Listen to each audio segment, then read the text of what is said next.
Pois é, e precisamos repercutir muitos assuntos que a todo momento vão aparecendo, vão sendo divulgados por meio das autoridades de diferentes países que se posicionam contra o que está ocorrendo neste momento no território ucraniano. E a Casa Branca detalhou uma nova lista de medidas econômicas impostas contra a Rússia e contra a aliada, Belarus, que faz fronteira com a Ucrânia. Entre essas ações estão novas restrições que estendem as políticas de controle de exportação para Belarus, impedindo o desvio de tecnologia e software para a Rússia através do país. Biden também reiterou que sancionar as exportações de petróleo russas continua sendo uma possibilidade, embora as autoridades tenham alertado que vão trabalhar para minimizar o impacto de tal medida nos preços do petróleo nos Estados Unidos e também no mundo. Sanções e mais sanções que aparecem, os russos sendo cercados pelas punições de diferentes nações, Boris Casoy. Então, como é que você avalia essa possibilidade dos Estados Unidos sancionarem o petróleo russo? Quais efeitos isso teria na prática? Os efeitos seriam ruins para o mundo.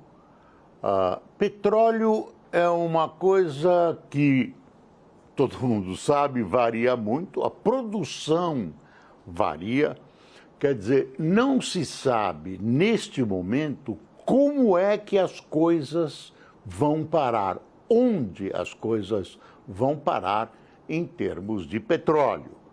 Nesse momento, eu estava vendo aqui o preço do petróleo, Brent, que é tido como modelo de preço de petróleo, estava por volta de $114, o que é um absurdo para quem tem que pagar. Então, você pode imaginar que um país como a Arábia Saudita tem a possibilidade de aumentar a sua produção e tem a possibilidade de colocar mais petróleo, mais barris no mercado, ou definitivamente ou temporariamente. Sancionar o petróleo russo, os russos precisam vender petróleo e gás, mas o mundo também precisa de petróleo e gás da Rússia, especialmente a Alemanha.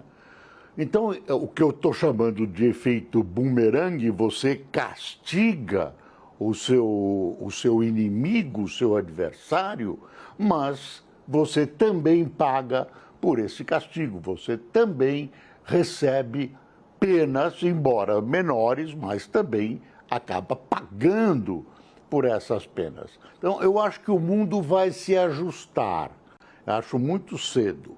Agora, Brasil,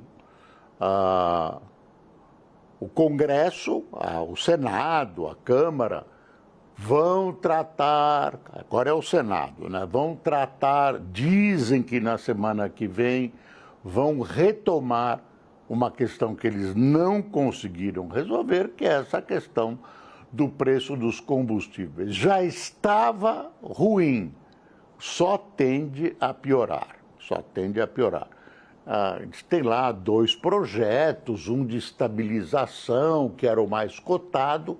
Agora fica muito difícil porque o preço subiu e você vai estabilizar num preço muito alto, a não ser que a Petrobras subsidie. A Petrobras está aguentando o preço do petróleo já há alguns dias, está comprando mais caro e vendendo mais barato, mas sob o pretexto de que eles têm petróleo mais barato comprado antes de que eles têm um estoque. A Petrobras tem um estoque. Agora, isso vai acabar. Então, fica muito difícil você assumir um rumo, eu estou falando do Brasil, no momento que você tem tudo flutuando, uma instabilidade muito ligada à questão da guerra na Ucrânia. Se você tiver um cessar-fogo, se você tiver um acerto, nenhuma guerra durou o resto da vida. Então, se você tiver um acerto nessa questão ucraniana, é difícil, mas é possível. Essa questão Rússia-Ucrânia, as coisas devem, muitas delas, voltar para os seus lugares, especialmente aquelas que causam efeito bumerangue nas grandes economias. Nem os Estados Unidos vai querer sofrer. Os Estados Unidos têm grandes reservas petrolíferas, estão embaixo da terra, que podem ser mobilizadas a qualquer hora. Eles aguentam. Nós temos um problema, que temos falta de refinarias e temos um tipo de petróleo, eu não vou falar em qualidade, um tipo de petróleo diferente que demanda para alguns combustíveis a importação de petróleo. Então, o Brasil é um importador de petróleo e, por isso, ficamos muito dependentes do preço internacional do petróleo. Petróleo é uma grande complicação, o petróleo em si já levou a guerras, mas a longo prazo está acabando o reinado petrolífero de todos os combustíveis fósseis. O mundo já percebeu que não deve ficar na mão de poucos produtores e que a médio, a longo, a algum prazo, o petróleo vai acabar e os combustíveis deverão ser outros. Os países estão buscando alguns de maneira desesperada, alternativas, energia solar, carros elétricos. O pessoal está buscando fugir do petróleo. O petróleo vai servir para fazer plástico, esses outros produtos, mas para combustíveis cada vez menos.